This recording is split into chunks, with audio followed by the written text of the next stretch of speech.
would be suitable for fans in Thailand and in Europe and Latin. I just checked that in like Spain it's GMT plus 1. Yeah. From Peru. Turn the music volume down. Thank you.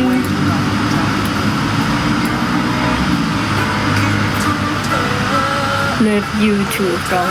Brazil. Brazil is like 12 hours, right? I used to live in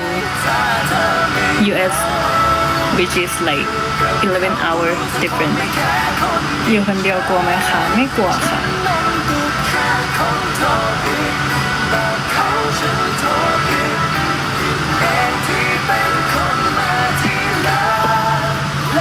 ขอบคุณนะคะโอ้ยคิดถึงทุกคนจัง guys I really very very miss you guys so much มีหรอจริงๆแล้วจะบอกว่าที่ถือมาเพราะว่าหันไปมองแล้วก็แบบน้องน่ารักคือตอนแรกมันจะมีแบบบางขออนุญาตเมนชั่นถึงบางคาแรคเตอร์ของโยโกะจะเหมือนตัวนี้แบบเขามีความลูกเจี๊ยบอะเธอบอกว่าโยเหมือนตัวนี้เลยเหมือนอุกี้ขอโทษนะขออนุญาตเมนชั่นถึงนะแบบคือแบบน่ารักอะเหมือนนะดูดิ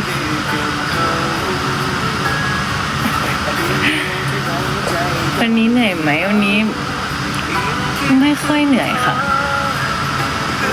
คิดถึงเหมือนกันนะคะเมื่อกี้เล่าถึงว่าช่วงนี้เข้าคือก่อนหน้านี้เกดเคยอัปเดตว่าเกดไปวิ่งใช่ไหมแล้วก็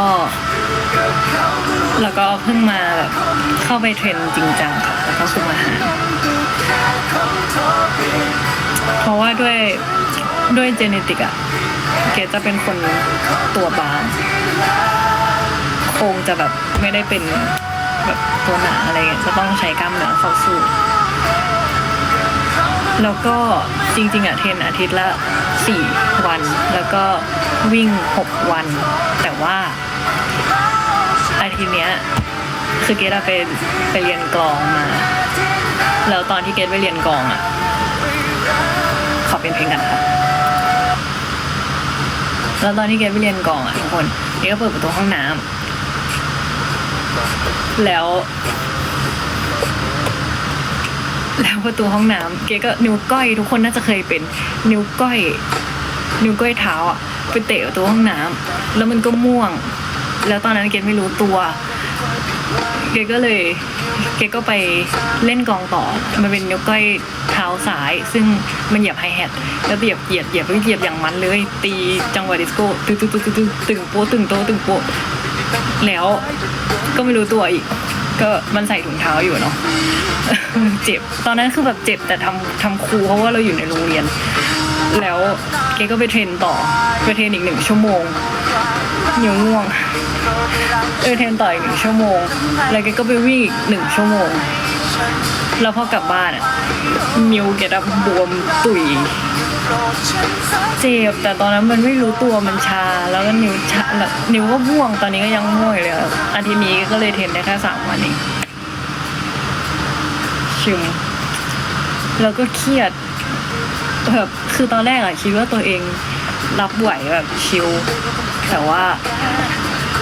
จริงเครียดนะเพราะว่าพอมันลดวันเทรนไปอะมันก็เท่ากับว่าเราจะไม่ฟิตไงเดี๋ยวบอดี้มันไม่ทันนะทุกคนถ้าบอดี้มันไม่ทันเราทำยังไงคะ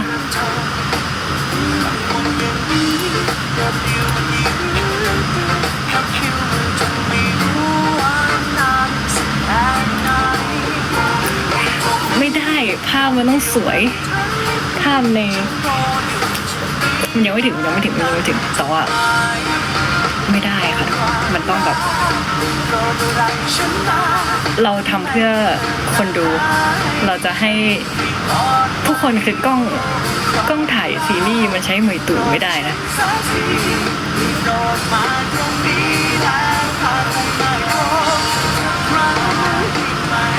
ใช่ชอบเป็นอะไรตอนปั่นละใช่คือเทรนเนอร์ก็บอกว่าเกตถ้าเกตไม่อยากวิ่งเกตก็พูดดีๆก็ได้เกตไม่ต้องทำตัวเองเจ็บตัวเกตก็แบบเกตไม่ได้ตั้งใจทำตัวเองเจ็บตัว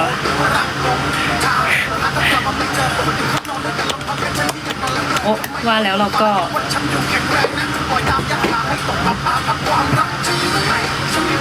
แป๊บนึงนะ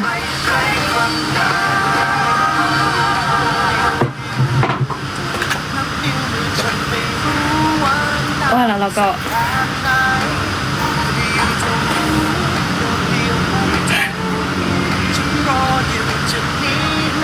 ได้ว่า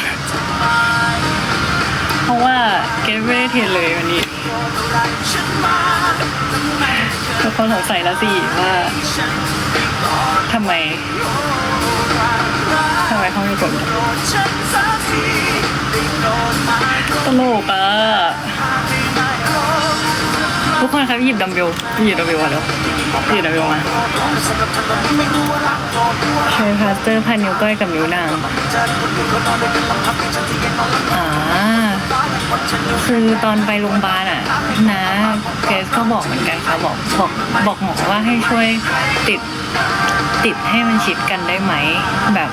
เผื่อน้องเขาจะคือไม่ได้กลัวมันไม่หายนะคือกลัวไปทำเพิ่มกลัวจะซุ่มซ่ามไปเตะเพิ่ม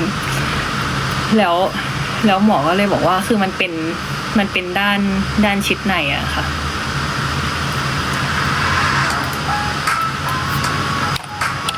ขอเป็นเพลงกันนะ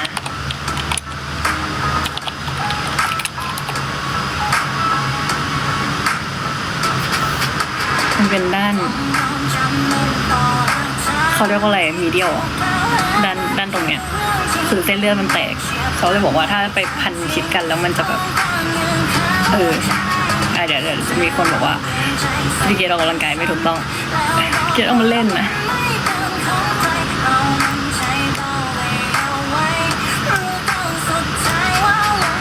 โอเคไป10โอเคทราย10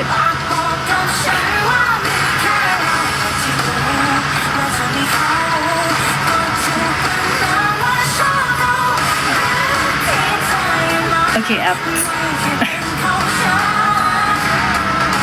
Hello guys Rihanna Why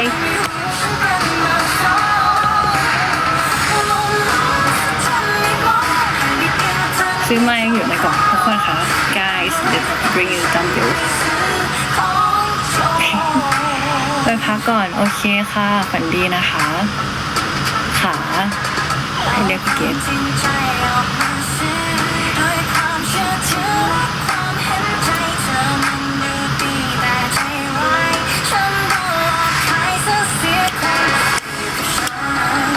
โลเช้าโอลา3 เดือนแล้วทุกคนงงจะผอมกี่โอ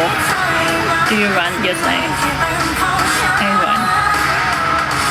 only 5 km เพลงนี้ชื่อเพลงซื้อของโจร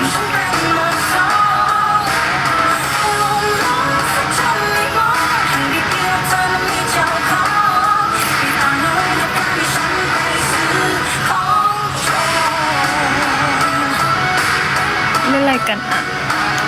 เล่นด้วยได้ไหมคะสลามัดถ้าดูนะเส้นเลือดปล่อยปริอาการม่วง2 วีครอยุบแล้วเราไปออกกำลังกายได้ทีเมื่อไหร่ Have a great day have a great day too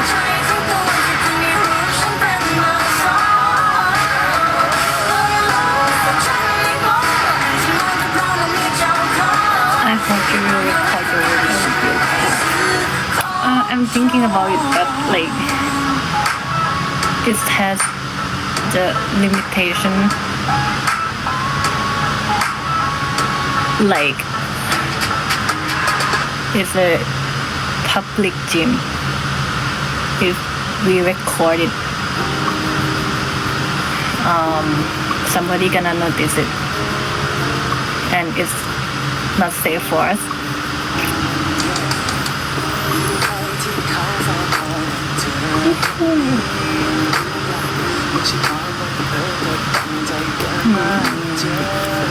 ขอเพลงได้เลยเอาเพลงอะไรคะ Guys, you can name the music. Share me your favorite music.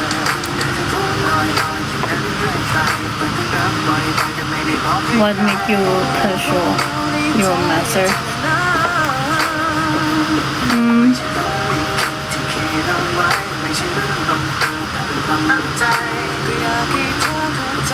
I don't know actually. Like, I want to have 2 degrees since I was young. Like, actually my family and I want like 3 degrees, bachelor, master and doctor. But like when I grow up, I found out that doctor is not necessary for now. So I haven't decided yet whether I'm gonna continue with my second master or another doctor, like a doctor one. ขอเพลงภาษารักได้เลยค่ะ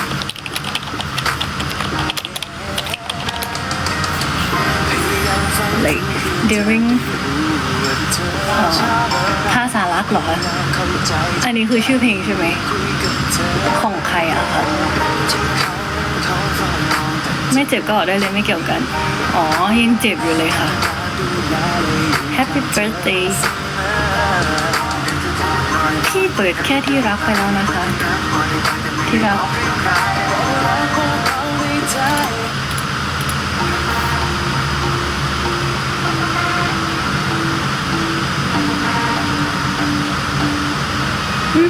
มันไม่ขึ้นในแอปที่พี่ใช้อะสิมันขึ้นเพลงอื่น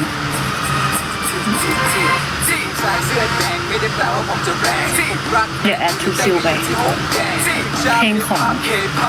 เอมิวันนี้ก็คือทำเพื่อเอมิวันนี้เพลงละท่อน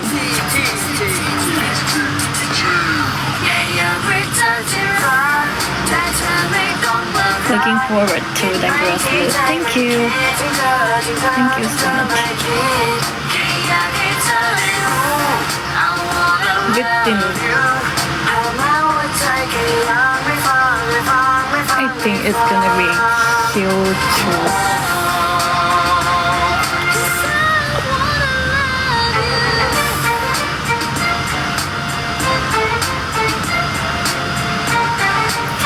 ใช่เมื่อกี้คนถามว่าแปลไทยก่อนลืมเมื่อกี้พูดเลยนะอ๋อคนถามว่า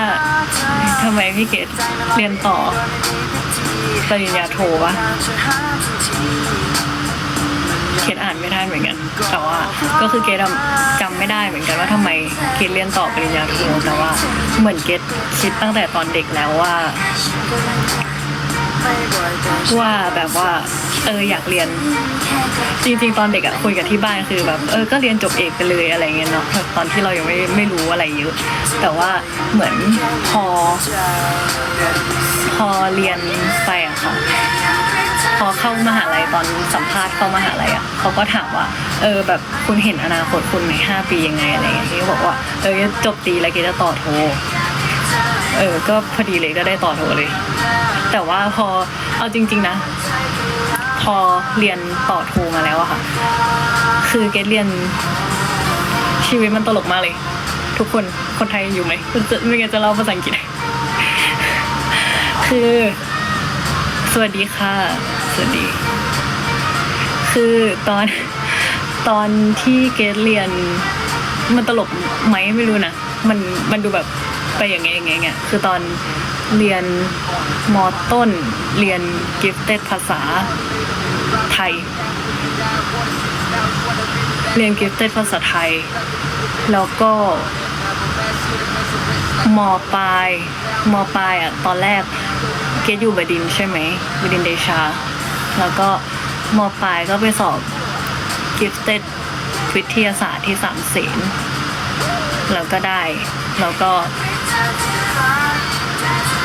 สอบแล้วของบดินทร์มันไม่ต้องทำอะไรอยู่แล้วมันต่อได้เลยเพราะว่าเกรดถึงก็ได้ห้องคิงแล้วก็แบบมันไม่เท่เลยอะ เราเล่นมันก็จะมีห้องบดินทร์มันจะมีตอนเกรดเรียนจะมีสายวิทย์แพทย์วิศวะวิทย์สถาปัตย์ศิลป์ภาษาศิลป์คำนวณและที่บ้านก็บอกว่าถ้าเราเรียนสายวิทย์แพทย์เราจะมีทางเลือกมากกว่าตอนมหาลัยก็โอเคแล้วทีเนี้ยของบดินทร์อะมันจะมีโครงการอะไรนะสอวนเคมีวะแล้วเขาก็เลยมีห้องกิฟเต็ดเคมีที่อยู่กับห้องกิฟเต็ดคณิตเกก็เลยลองไปสอบกิฟเต็ดเคมีไปสอบกิฟเต็ดเคมีดูแล้วก็บังเอิญติดก็แบบก็มีให้เลือกว่าจะอยู่กิฟเต็ดเคมีที่บดินทร์หรือว่าไปอยู่กิฟเต็ดวิทย์ที่สามเสนแล้วก็ขี้เกียจย้ายโรงเรียนก็เลยอยู่บดินทร์ต่อแล้วพออยู่บดินทร์อยู่กิฟเต็ดเคมีเข้าไปม.4 ปุ๊บเรื่องนี้มัน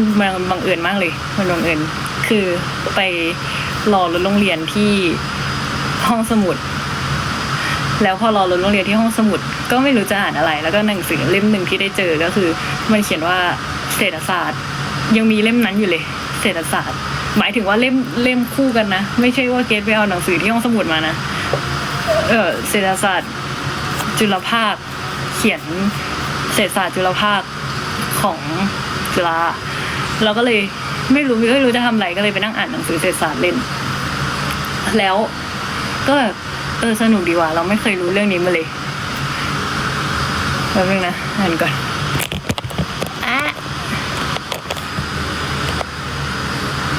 ไปอ่านเศรษฐศาสตร์แล้วก็ชอบแล้วตอนนั้นอยู่กิฟเคมีนะทุกคนแล้วโรงเรียนมันก็จะมีเปิดคัดเลือกตัวแทนไปแข่งเพชรยอดมงกุฎเศรษฐศาสตร์แข่งเพชรยอดมงกุฎทุกวิชาแหละแล้วก็รู้สึกว่าอ่านแล้วไงอยากลองไปสอบดูแล้วก็ไปสอบเป็นตัวแทนโรงเรียนตอนม.4 ก็บังเอิญได้ได้ไงไม่รู้แต่แบบได้ที่เขารับแค่4 คนก็ได้คนสุดได้ที่4พอดีเลยแล้วก็เป็นพี่ม.5 ม.6 หมดเลยแล้วก็เลยได้อ่านหนังสือเล่มนั้นอะจนจบเล่มแล้วก็เลยสนใจด้านแบบบิสเนสด้านแต่ตอนนั้นสนใจแค่เศรษฐศาสตร์นะก็ยังไม่รู้เลยบัญชีคืออะไรจริงๆไม่รู้จักคณะบัญชีบนโลกใบนี้เลยรู้แค่ว่าก็สอบไปเขาให้สอบอะไรก็สอบไปแต่ว่าตอนนั้นอะสิ่งที่ชอบมีแค่อย่างเดียวคือชอบเศรษฐศาสตร์แล้วก็ชอบเคมีมากสุดในฟิสิกส์เคมีชีวะแล้วก็จะเป็นคนแบบติวสังคมให้เพื่อนซึมแล้วก็เป็นตัวแทนไปม.4 ม.5 ม.6 ไปแข่งเศรษฐศาสตร์แข่งแล้วแข่งบอร์ดเกมคือเป็นเด็กบ้าเล่นเกมตั้งแต่มัธยมไปแข่งบอร์ดเกมแล้วพอม.5แล้วพอเราแข่งอ่ะเราก็จะได้เจอกับรุ่นพี่ใช่ไหมเราก็จะได้ยินพวกพี่ๆเขาคุยกันเรื่องจะสอบเข้าตอนนั้นอ่ะคือห้องเกรดมันเป็นห้องกิฟเคมีกับคณิตเพราะฉะนั้น 80% 90% ของห้องอ่ะคืออยู่หมอวิทย์วะเลยแหละอยู่หมอวิทย์วะแล้วพอช่วงนั้นเป็นช่วงสอบตรงมั้งใช่ป่ะช่วงสอบตรงเราก็ยังไม่ได้ตัดสินใจว่าจะแบบข เข้าคณะอะไรดี เพราะว่าเราดูหลายอย่างอะแบบเป็นเด็กแบบยังไม่อยากตัดสินใจอะไรเงี้ยเราก็ไปรู้จักกับสิ่งที่เรียกว่าสมาร์ทวัน มีใครทันสมาร์ทวันไหมคือที่มอทอมันจะมีสอบตรงแล้วแกก็เลย แบบว่าโอเคงั้นลองดูลองไปสอบสมาร์ทวันยัง แล้วก็คิดว่าแบบถ้าไม่อยากเข้าสายวิทย์เนี่ยเราจะไปไหนดีนะเราจะไปเศรษฐศาสตร์อะที่บ้านก็แบบว่ามันจะไม่มีงานรองรับหรือเปล่าใดๆแล้วปรากฏว่าแต่ว่าใจอยากชอบเศรษฐศาสตร์ไงแล้วแต่ว่าก็ไปสอบ9วิชาสามัญนะคะแล้วก็ไปสอบตรงตอนนั้นก็ติดประมาณ9ที่มั้งก็ติดตอนแรกได้ทุนนักวิจัยที่ตีโทเอกที่มอภาคใต้จำไม่ได้ของเคมีแล้วก็อะไรอ่ะนาโนวิทวะนาโนวิทวะเคมีวิทวะขนส่งทางรางเภสัชแล้วก็อะไรก็ไม่รู้อะเกจำไม่ได้แหละแต่ว่าอยากเรียนเศรษฐศาสตร์ไง แล้วปรากฏว่าตอนไปสอบตรงที่ทียูอะค่ะคือเรื่องมันแบบพลิกล็อกมากเลยอะคือไปสอบตรงที่ทียูปรากฏว่าทียูตอนนั้นถ้าจะเข้าเศรษฐศาสตร์จะต้องสอบแคลคูลัสเราเกดอะเป็นช่วงม.6 เทอม 2อะเราก็จะแบบขี้เกียจเรียนใช่ป่ะเกดก็ไม่อยากสอบแคลคูลัสเลยก็เลยไปสอบอีกตัวหนึ่งที่เป็นตัวของบัญชีแทนซึ่งก็ยังไม่รู้นะว่าบัญชีทำอะไรไม่รู้จักเดบิตเครดิตแล้วก็บังเอิญว่าสอบได้มันก็มีให้เลือกอีกว่าจะเรียน BBA เรียนอินเตอร์หรือว่าจะเรียนหลักสูตร Integrate ตีกับโทแล้วเราก็เอาคุ้มเราก็เลยเลือกตีโทจบแหละก็เลยเข้าบัญชีงงไหมก็แบบอยู่กิฟไทยใช่ไหมคะแล้วก็มาอยู่กิฟเคมีแต่ว่าไปแข่งเศรษฐศาสตร์แล้วก็ไปเข้าบัญชีแล้วพอเข้าบัญชีเสร็จเกดก็ไม่ชอบเรียนวิชาบัญชีเหมือนเกดไปบิ๊กโฟมาใช่ไหมเกดอยู่ไพรซ์วอเตอร์เฮาส์คูเปอร์ PwC แล้วตอนออดิตอ่ะมันรู้สึกถึงความเป็นรูทีนแล้วไอคณะที่เกดเรียนอ่ะมาเรียนเป็นอินทิเกรตเรียนเป็นแบบเคสสตัดดี้เป็นกรุ๊ปเคสเราก็จะได้วิเคราะห์ธุรกิจของแบรนด์ต่างๆเยอะอย่างเงี้ยเราก็เลยรู้ตัวว่าเรา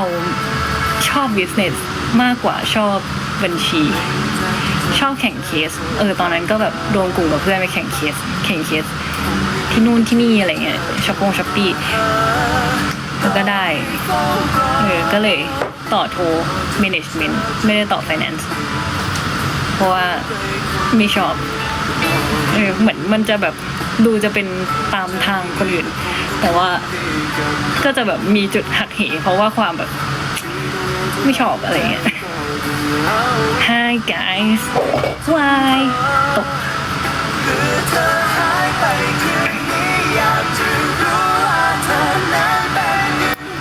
แล้วก็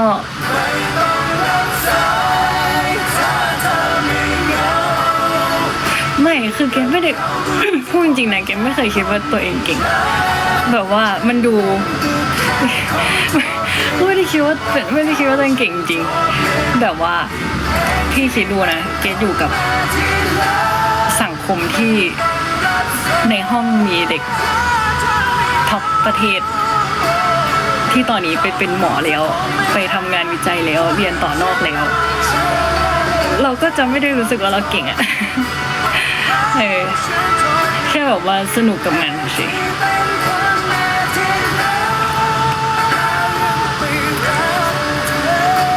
โอเคก็เราก็พอตัวอย่างนี้ได้ไหมคะ ขอกินน้ำแป๊บนึงแล้วก็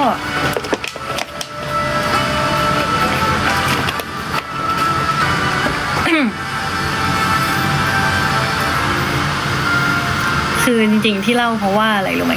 เพราะว่าแอบเห็นในแอปสีดำสงสัยว่าพี่เกดเรียนอะไรก็เลยแบบว่ายังไม่เ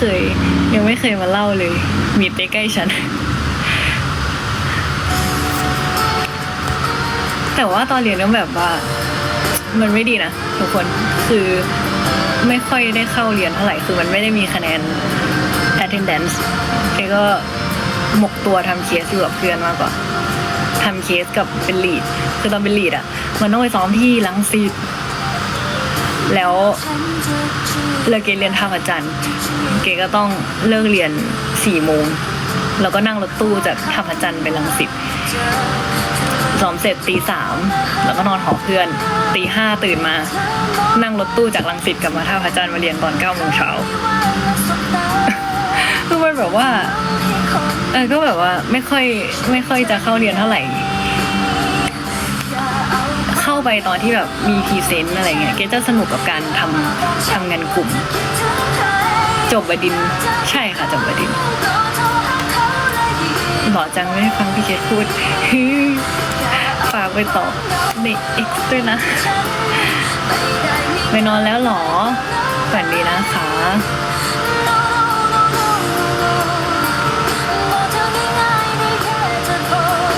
พี่เล่าหนูขี้เกียจพี่ก็ขี้เกียจเหมือนกันกว่าจะหาตัวเองเจอต้องทนเรียนฟิสิกส์เคมีชีวะเพื่อเข้าบัญชีก็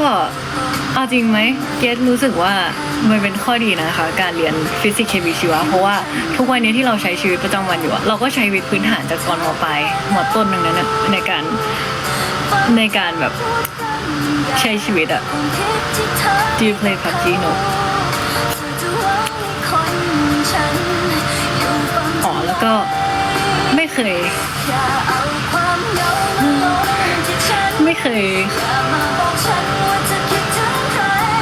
เข้าบัญชีเสร็จแล้วก็ไปทำ IT ใช่ปะมันคนละเรื่องเลยคือตอนนั้นเกดชอบพอเราทำเคสเราแข่งเคส competition business case competition มันก็จะแบบรู้จักอาชีพคอนซัลท์ก็เลยคิดว่าน่าลองเป็นคอนซัลท์ดูแต่ว่าตอนที่ไปสมัครเข้าคอนซัลท์ไปตามเพื่อนตอนหลีนี่ก็คือไปตามเพื่อนนะคะเข้าคอนซัลท์ไปตามเพื่อนแล้วไม่รู้ว่ามันเป็นบริษัท IT คือก็เลยเข้าไปแบบว่าได้ทำงาน IT งงๆแล้วก็ไปเรียนเขียนเรียนโคดดิ้งใหม่รู้ตัวเร็วมากว่าชอบพี่เกดไม่ต้องหาตัวเองนะจริงเหรอ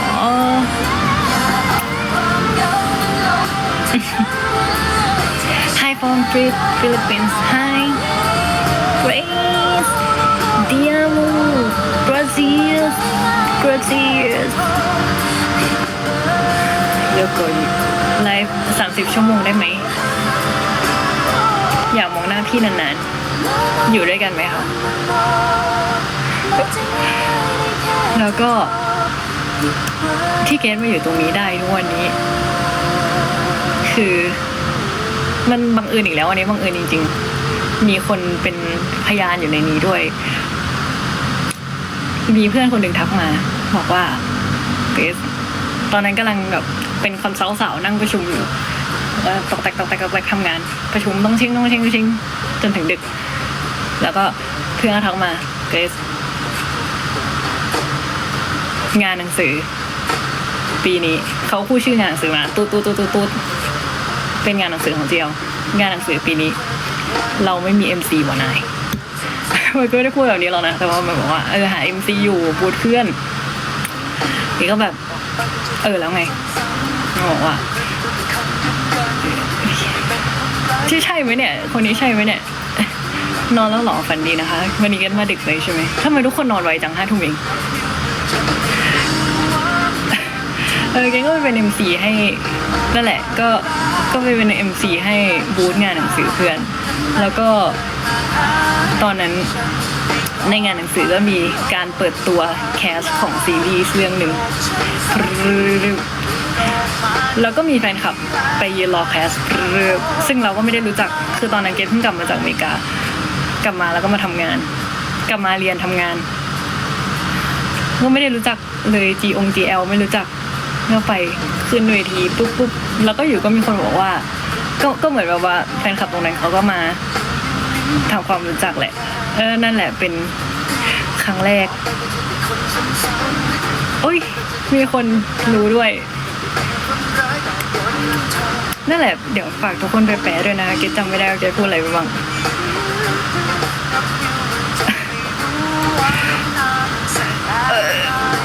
จำได้เหรอใช่เกดไปนั่นแหละแล้วก็มีแบบว่าพี่ๆเขามาคุยด้วยแบบพี่ๆเขาน่ารักมากเลยเราก็เลยได้รู้ว่ามีแบบ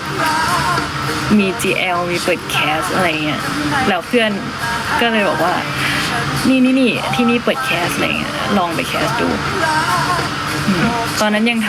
ำเขาเรียกว่าอะไรอะโปรไฟล์แคสติ้งไม่เป็นเลยยังถ่ายรูปอยู่อย่างงี้แล้วก็เอารูปแบบรูปเก่าๆส่งให้เขาอะไม่รู้แบบผ่านเข้าไปได้ไงแต่ว่าเกสไม่มี Open Cast แค่ไม่กี่ที่เองเกสแคสไปก็มีตอนที่นี่ใช่ไหมคะปีตอนนู้นอันนั้นเป็นที่แรกเลยมั้งที่แรกหรือที่สองเลยที่ไปอันแรกเดือนที่สองไม่รู้แล้วก็นั่นแหละแล้วก็สุดท้ายก็มาตรงนี้ลุกคันสาวๆไปสมัครเป็นจริงทุกคนคือตอนนั้นเกดไม่รู้เรื่องขนาดที่เกดใส่เสื้อเชิ้ตแล้วเกดก็ใส่สูทแล้วเกดก็ใส่กางเกงสแล็กไปแคสไปดูรูปได้เลยเกดใส่สูทแบบสูทตัดใส่ไปแคสเขาไม่รู้เรื่องอะไรเลยแต่ว่าก็โชคดีที่แบบผู้ใหญ่เขาช่วยแนะนำว่าจะต้องทำตัวยังไงก็เลยได้มาอยู่ตรงนี้นะเห็นว่าชีวิตมันแบบยึก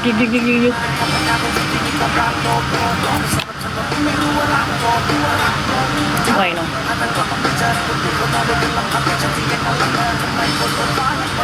เตียโมจังหวะชีวิตพี่เกดชอบแมวไหมชอบค่ะดีใจที่ได้รู้จักดีใจที่ได้เล่าให้ทุกคนฟังกันนะคะอยากให้เมาอะไรไหมคือไม่อยากให้แบบว่าเกดทำอะไรเงี้ยทำเตี้ยโม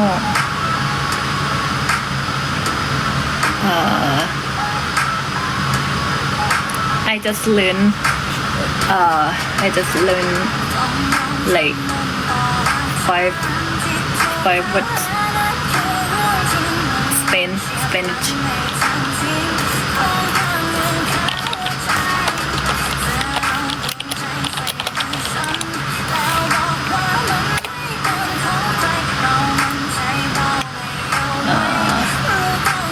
let me recall it Hola mean hello right Adios mean goodbye Te amo mean I love you right and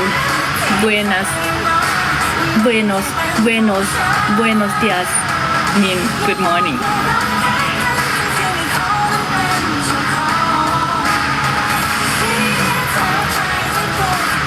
เคยไปเที่ยว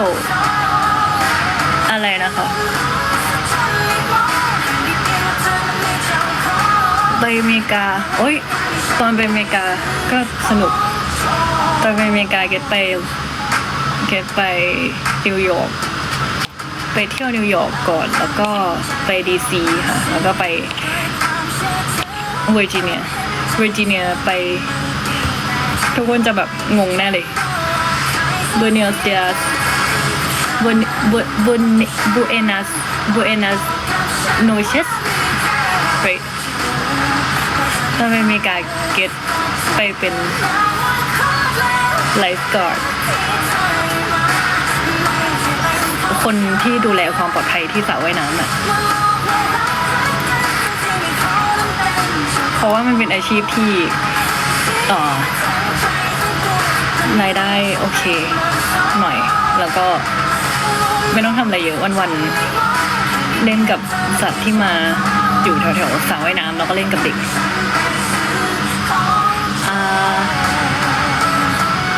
gracias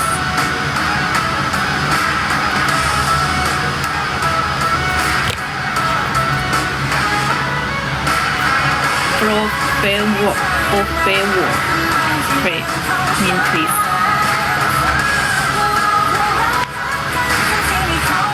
แล้วก็ตอนไปอเมริกาก็ได้ไปรู้จักกับแก๊งคนที่ทำร้านอาหารแล้วเขาก็ตอนแรกเขาก็จะให้วีซ่าแล้วก็แบบให้ไปทำงานที่ร้านอาหารเขาต่อแบบเป็นมาร์เก็ตติ้งอะไรเงี้ยแต่ว่าเกรทไม่ได้ไปเพราะว่าอะไรรู้ไหมคือตอนนั้นมันแบบเป็นเด็กบ้าอะไรก็ไม่รู้ที่แบบอ๋อไม่เอาค่ะเพราะว่าหนูจะกลับมาเรียนป.โทคืออยากย้อนกลับไปแบบทำไมไม่เอาเดี๋ยวค่อยมาเรียนป.โทก็ได้อะไรเงี้ย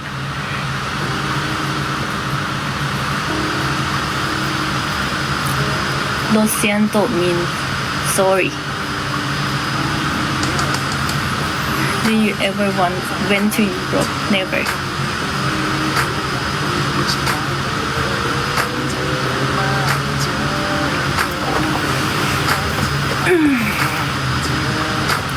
เดี๋ยวอีก10 นาทีกันไปแล้วนะว่าดึกแล้ว Can you speak English? Yes, a little. Hermosa Gracias หล่อเท่เก่งมีเตะต้องสเปคมากจริงป่ะคะ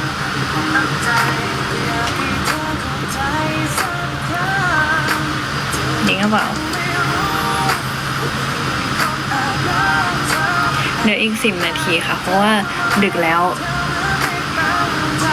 พูดภาษาลูปิดพูดภาษาลูปิดท้ายหน่อยค่ะสอนหน่อยได้ไหมคะภาษาลูเอาคำว่าอะไรดีคะห้ามจีบพี่เกศค่ะ Gamusta Gamusta Bien Buen I'm goodยังไม่หายคิดถึงเลยแต่ว่าเดี๋ยวพี่เจต้องไปทำโปรเจกต์กับโยโกะต่อสิ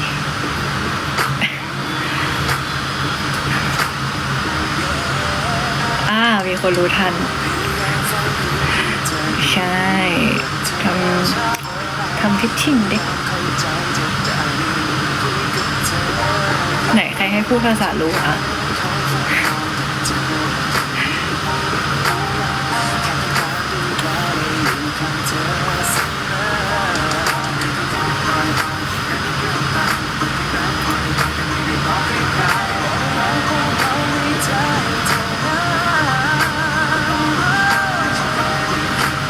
เดี๋ยวไว้มาบ่อยๆขึ้นนะคะเดี๋ยวแบบจะพยายามมี movement เหลืออีกเยอะเลยเหรอเอ็นดูมันใช้เวลาเหมือนช่วงแรกมันจะเยอะมันจะเหมือนกับที่เราทำเล่มจบแหละคือที่อยู่กับทุกคนมาชั่วโมงนึงแล้วนะคะเดี๋ยวขอเวลาไปทำงานอีกนิดนึงนะอันนี้บ้านอยู่ค่ะเดี๋ยวจะมาบ่อยขึ้นค่ะภาษาลูลำคมเล่าละอุใส่ลุย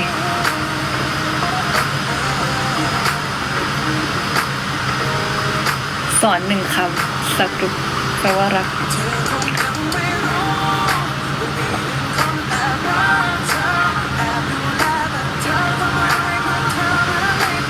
ลามูหลอนสุนดีโทลินู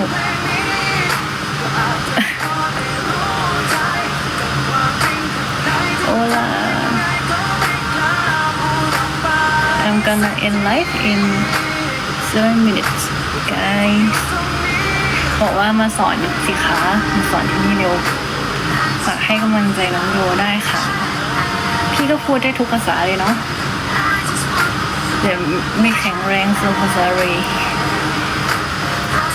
ดีใจจังเลยอ่ะวันนี้ทุกคนอยู่กับเจสจนดึกเลย ขอบคุณนะคะเตียโมเตียโม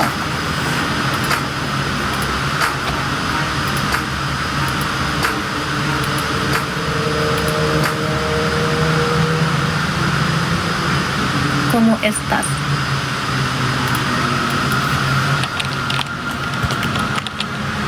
Why?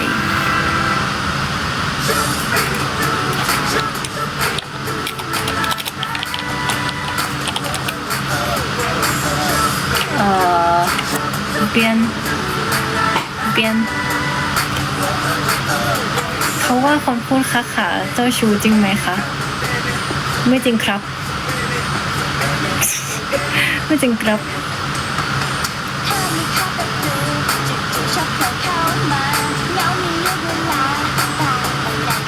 อะไรหรอครับเพลงบอกเยอะมากตัวพอที่จะไปหนูแบบไปโหลดหรือยังคะเกดทำเพลย์ลิสต์รับรองว่าชอบแน่นอน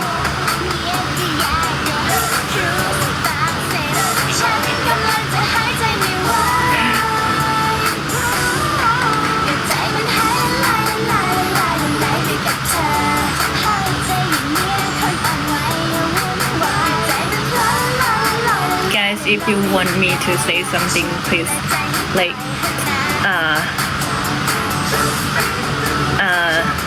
use, give me the meaning, please.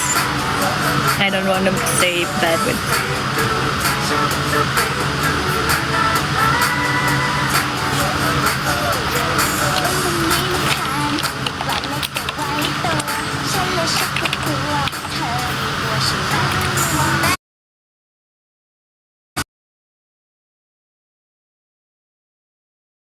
Kita.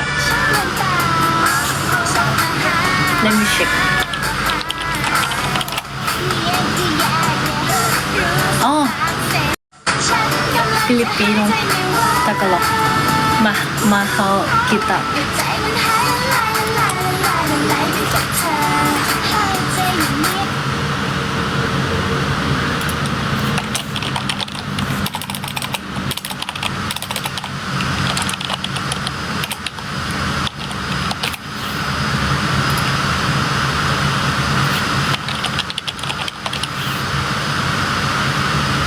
Mahal kita. Mahal kita. Hey, from Indonesia. Hey. Wicked. Oh, I really love this song. I think it's German song. Of Anderen. I really like this song. It's this German song.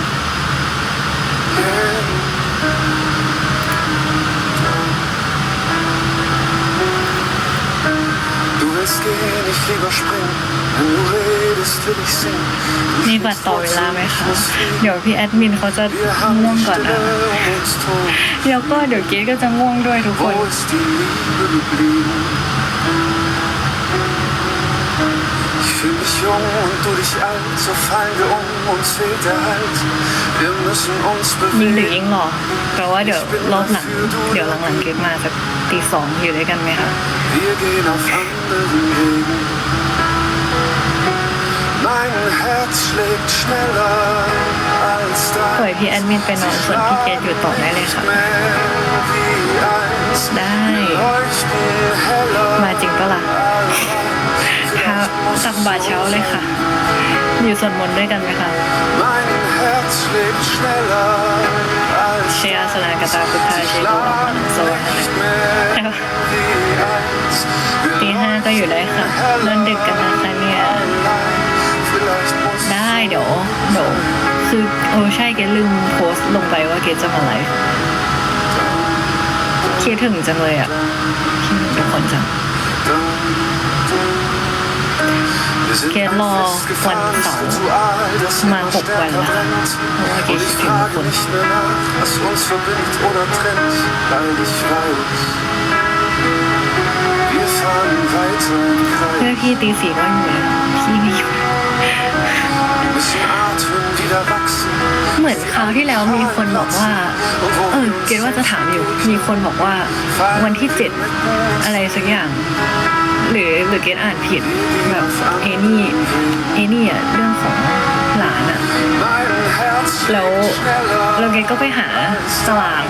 แล้วเกดก็ไม่เจอ Nicht mehr wie einst. Wir Äh. leuchten heller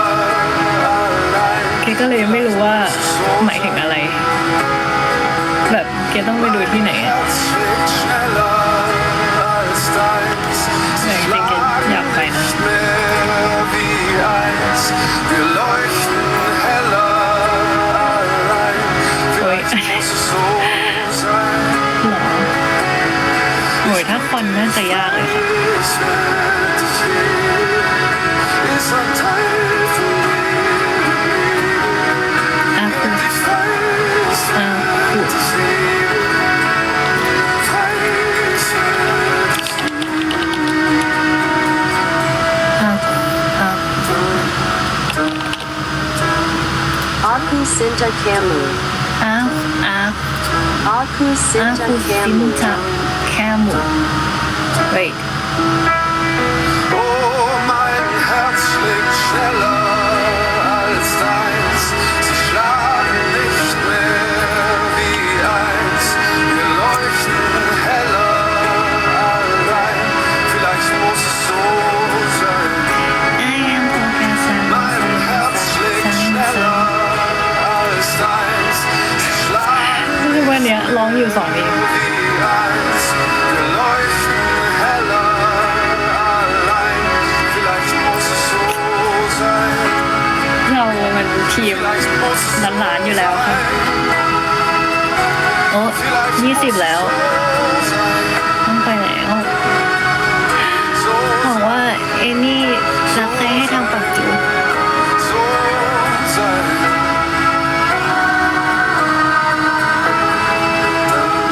Yes I really love this song Okay guys I have to go now so see you again next week I hope good night